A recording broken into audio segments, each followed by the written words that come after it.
भागवत कथा के अंतर्गत आप को लेके चल रहे हैं श्री कृष्ण जन्म कथा की तरफ। आइए चलते हैं मथुरा की तरफ। पहले उग्रसेन का राज्य था मथुरा के दरमियान, था यद्यपि सुख साज सब, किंतु न थी संतान। महाराज उग्रसेन का शासनकाल चल रहा था उस समय मथुरा में। राज में सब कार का कुछ मंगल था, लेकिन अफसोस एक संतान नहीं थी। वो धर्मवान विद्या निधान, प्रजा को पुत्र समझता था। वो धर्मवान विद्या निधान, प्रजा को पुत्र समझता था। पंडित मुनीश विद्वान तथा सुजनों का आदर करता था। वो धर्म के रास्ते पर चलने वाला, विद्या से परिपूर्ण और अपनी प्रजा को पुत्र के समान मानने वाला राजा था। महाराज उग्रसेन ऐसे राजा थे, पंडित विद्वानों का और अपने से बड़े व्यक्तियों का बहुत अच्छी तरीके से सम्मान स्वागत सत्कार करते थे। उसकी पतिव्रता पवन रेखा, उसकी पतिव्रता पवन रेखा, सुंदर सुशील पतिरानी थी। दक्षाति गुणवती रूपवती, धर्मज्ञ सती सयानी थी। उनकी पत्नी पवन रेखा धर्मवान, गुणवान, रूप से परिपूर्ण उनकी एक पत्नी थी। पति की सेवा में आठ पहर, अपने को हाजिर करती थी। दिनचर्या से पहले उठकर पति का शुभ दर्शन करती थी।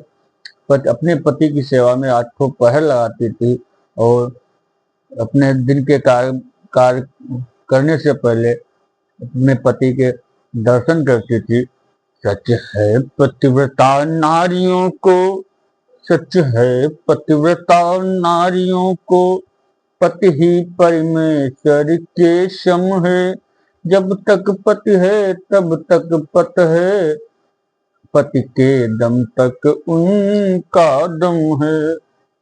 जो पति सेवा में रहे वो नारी है धन्य। उग्रसेन की प्रिया भी है उनमें ही धन्य।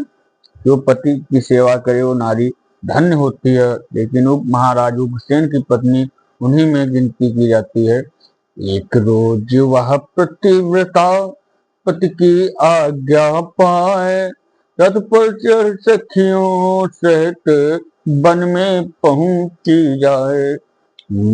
एक बार महाराज उग्रसेन से आज्ञा लेकर चमन घूमने के लिए गई, रथ पे सखियों के साथ सवार हुई और वन में पहुंची। होता क्या है, मौसम बहार था कदम कदम, मौसम बहार था कदम कदम, गुलजार बहार में आए थे। उर्वा ने खींचे कुछ दामन, उर्वा ने खींचे कुछ दामन, दम दम पर गुल इतराए थे। मस्तानी बोली बोल बोल, बेमोल मोल लेने वाले, बोलते परिंदे तरह तरह, दिल को राहत देने वाले। बाग में जैसे पवन रेखा पहुंची, मस्त मौसम और मौसम की बहार चले, फूलों की गुलजार गुल खिले, फूलों की कंद और पूर्वा हवा धीरे धीरे बह रही, मस्ता मीठी मीठी वो आवाजें आ रही उनमें पक्षियों की। इसी होता क्या है, गायन गाती हुई ओ फिरती थी सुकुमार,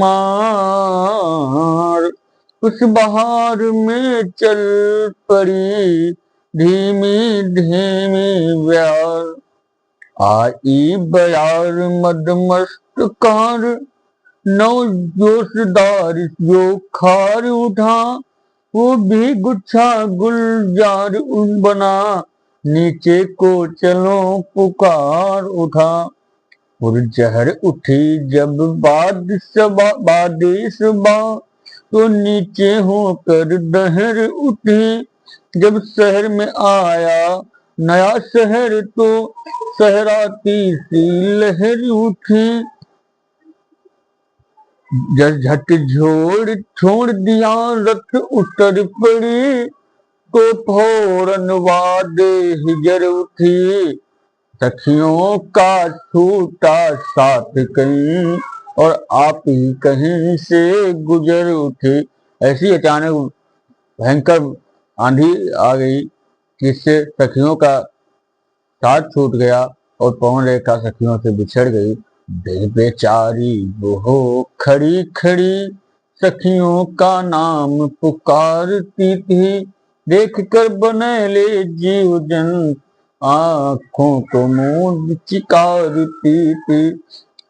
बेचारी पवन रेखा खड़ी खड़ी अपनी सखियों के नाम पुकार रही, और बन के सभी जीव जंतुओं को देख देख कर आंखें बंद कर चिल्ला पड़ती, उग्रसेन का रूप धर द्रुमलिक नामक नीच, रानी के निकटस्थ वो काम बाग को सींच।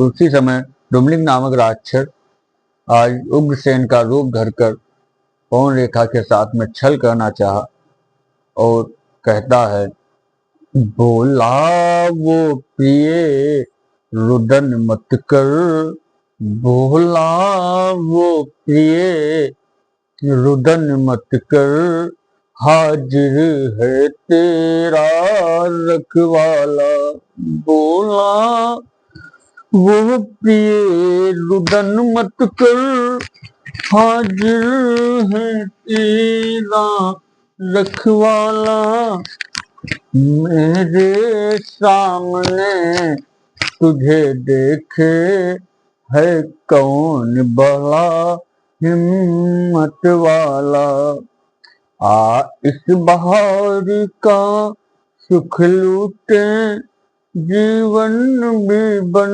को दिखलाए, जो बन के खिले हुए गुल हैं, जीवन से उनको शर्माए।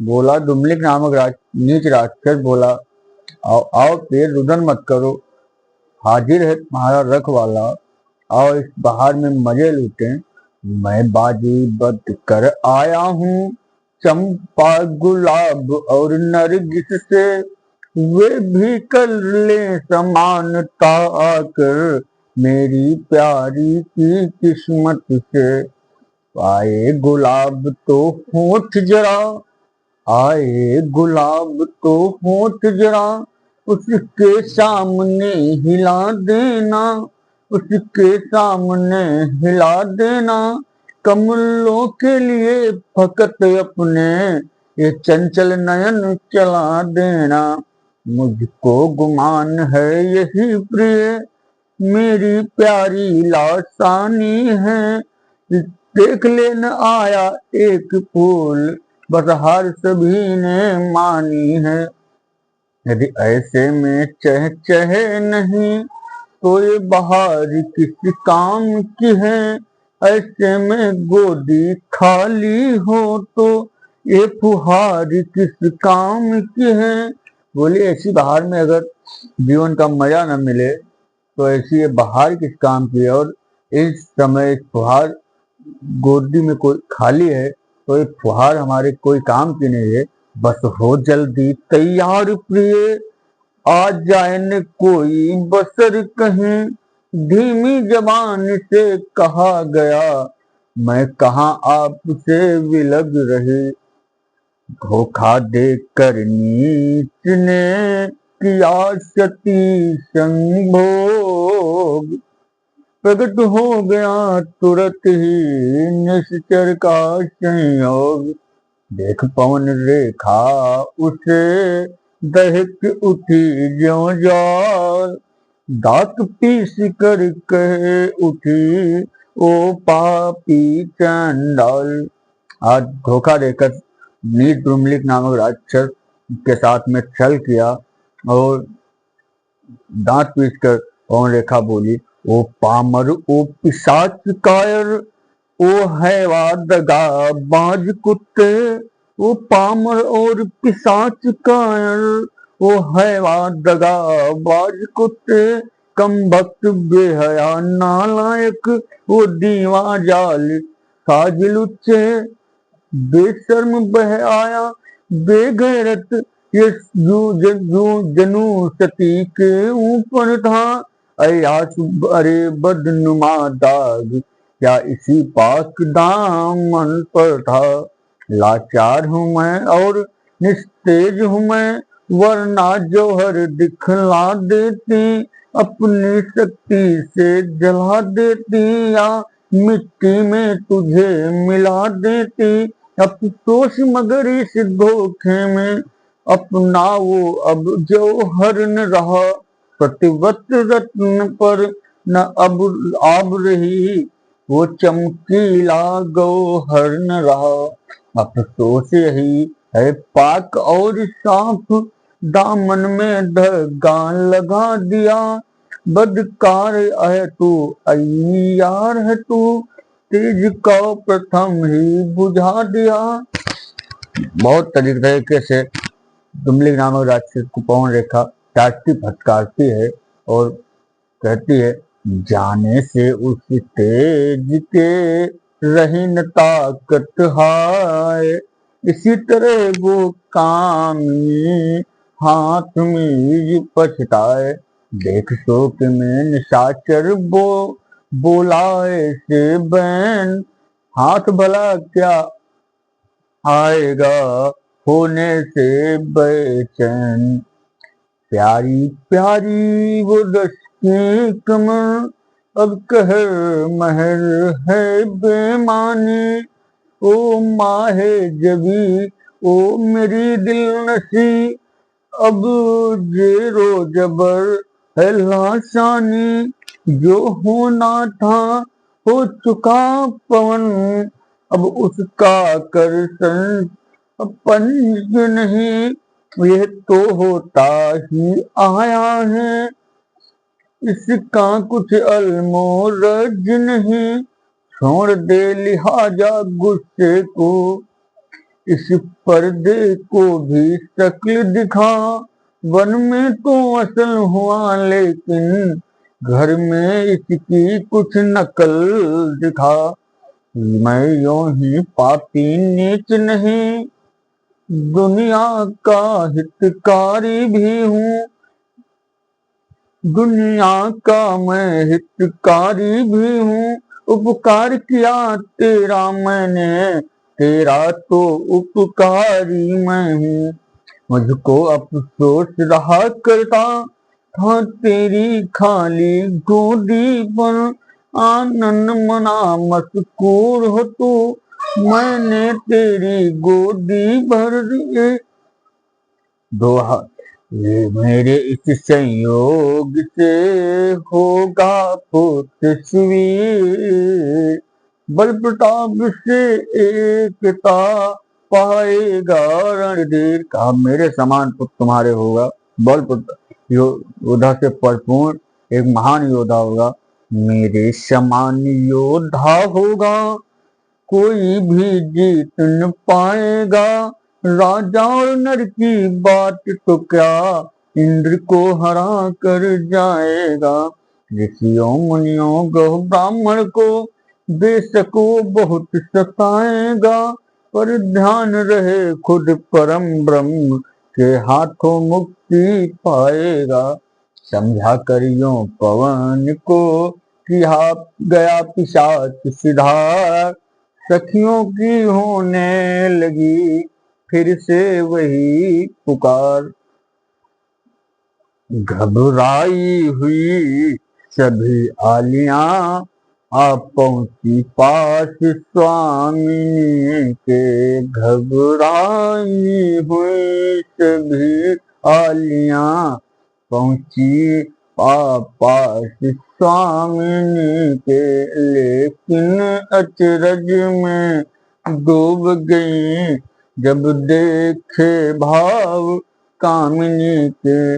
बोली स्वामिनी क्या हालत है, ऊंची सी श्वासा चलती है, उलझी सुलझी कुछ डरती सी, ये क्यों आवाज निकलती है। रानी बोली तुम निकल गई, बंदर ने मुझे पछाड़ दिया, सारा श्रृंगार बिगाड़ दिया, सारी सारी को फाड़ दिया। आज पवन रेखा अपनी सहेलियों से बात छुपा रही है बातें और बताती है कि एक बंदर हमारे पीछे पड़ गया, मेरा सारा श्रृंगार बिगाड़ दिया और सारी को सारी फाड़ डाला। इस कारण बेचैन हूँ जो तो पाए प्राण, चलो वेग घर को सभी तबीयत है हैरान। पवन कुमार आई भवन, बीत गए 10 मास, पृथ्वी पर पाला पड़ा प्रकृति पड़ी उदास। कंपित नभ में पड़ गया मलिन सूर्य का भेष, घोर घड़ी नक्षत्र में प्रकट हुआ मथुरेश। आज घोर घड़ी नक्षत्र में कंस जन्म हुआ। पैदा होते ही बालक के आंधी तूफान मचाने लगी, बिजली चमकी आकाश हिला, महाप्रलय दर्शाने लगी। घन घन करने घन घुमड़ उठा, धड़कने लगी दुर्धारण की, आया उबाल तालाबों में, हिल गई पार जमुना जी की। इस प्रकार पैदा हुआ वो भूतल का भार, राजन सुन संक्षेप में उसके कुछ व्यवहार। इस प्रकार से पृथ्वी पे भार बन के कंस का जन्म हुआ और इसी का आगे इसके कुछ कैसे इसका व्यवहार था, कैसा कर्म था, आगे इसकी बातों को। बचपन में बच्चों के हमने बच्चों के हमने कितने ही बच्चे मार दिए, कुछ काट नदी में डाल दिए, कुछ अवघट घाट उतार दिए। गौशाला कहीं जल रही थी, देवालय कहीं टूटते थे, पड़ती थी मार ब्राह्मणों पर, मुनियों के माथ फूटते थे। बचपन में यही करता, छोटे छोटे बच्चों को अपने साथ खेलने के बहाने बुला ले जाता और उनको वहीं मार के डाल देता। इसमें गौशालाएं रहती थी, गौशालाएं थी जिसमें गाय रहती थी, उनको जलाने लगा और मंदिरों को तोड़ने लगा और ब्राह्मणों को सताने लगा, मुनियों के सर फोड़ने लगा। कुटियों में और मंदिरों में गौएं कटवाई जाने लगी, भूतल की सारी आत्माएं हा हा हा हा चिल्लाने लगी। कुटियों और मंदिरों में ऋषियों की कुटियों और मंदिरों में गायें कटवाई जाने लगी, भूतल पे सारी आत्माएं हाहा करके पुकार पड़ी। उग्रसेन कहने लगे कर्ण उपद्रव लाल, नभ को होना चाहिए जनता का प्रतिपाल। उग्रसेन अपने बेटे कंस को समझाते हैं, बहुत समझाया, बोले कि हे अरे बालक, राजा को प्रजा का पालक होना चाहिए, वन है और सिंह की तरह तात, नप और प्रजा का नाता है, वो अपनी रक्षा करता है, वो उसके प्राण बचाता है। यदि एक एक को खो डाले तो एक न एक रहने पाएगा। रैयत को अधिक सताने से तूफान खड़ा हो जाएगा। ऐसा समझाते रहो महाराज उग्रसेन, लेकिन उसके समझाने का कोई प्रभाव नहीं पड़ा। और करता क्या है, इन वचनों से लाल को बदन पड़ गया लाल। राजा महाराज उग्रसेन के समझाने के इन वचनों से वो गुस्से में आ गया और करता क्या है, इन वचनों से लाल का बदन पड़ गया लाल। पकड़ पिता को नीच ने दिया जेल में डाल। अब तो बिल्कुल फ्री आजादी उसको मिल गई और शाही अंदाज में रहने लगा। और कंस बिल्कुल असुरों का राजा बन गया। बकरी रैयत सारी रही उसकी प्रजा बकरी के समान बन गई। माला वालों की मालाएं जंजीर तोड़ के कहलाने लगी। बाली बाली बालाएं भी बेवजह जेल में जाने लगी। टैक्सों में और लगानों में दे डाली सभी कमाई थी। इस पर भी बड़ा बकाया था, खाते में जमान पाई थी। वज्रपाल सामने आया तो लाठी से फोड़ कपाल दिया। यदि न्याय किसी को कह आया तो मुंह में ताला डाल दिया। निश्चर का आगे बढ़ा ज्यों ज्यों अत्याचार, त्यों त्यों सारी सृष्टि में छाया हाहाकार।